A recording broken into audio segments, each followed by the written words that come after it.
want to talk about Tehran tensions. That's why you joined us this morning. The leaders of Britain, France, and Germany joining the U.S. in accusing Iran for the attacks on the Saudi oil field. They still stand behind the 2015 nuclear deal, but say that it is time for Iran to begin talks for a longer-term agreement. President Trump weighed in on the U.S.'s response at the UN summit yesterday. Watch. We have a lot of pressure on them right now, more pressure than they've ever had. And Iran knows that they're in a position that a lot of things are going to happen. Let me just put it this way. A lot of things are happening with respect to Iran, a lot more than you would know, a lot more than the media knows, but a lot of things are happening.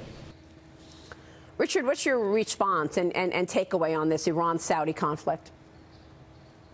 Well, I mean, first of all, the Iranians are alienating their friends. The Europeans still want to stick with the deal, but they're feeling pretty much pressured by the Iranian attack on Saudi to do something. And so, you know, we have the sweet-tongued Iranian foreign minister running around New York.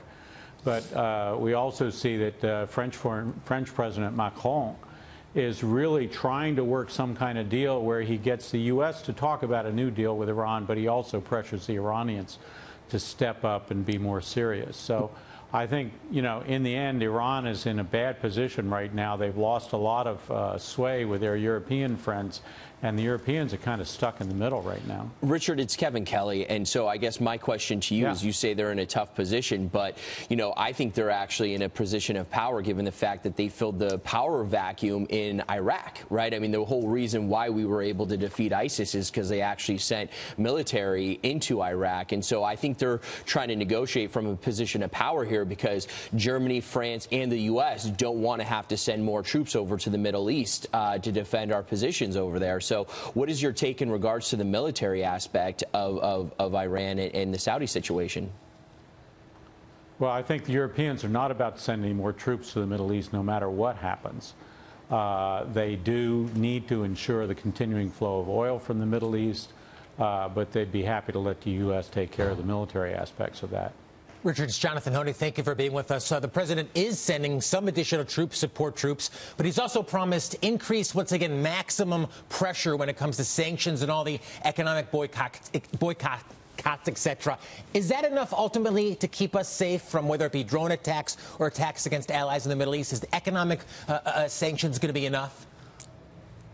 I'm afraid not. That we've had sanctions of one sort or another on Iran since 1979. It hasn't changed their behavior. It may have limited it a little bit, made them a little less ambitious, but you know, the audacity of something like the attack on the Saudi oil facility shows that they're not going to stop because of this maximum pressure.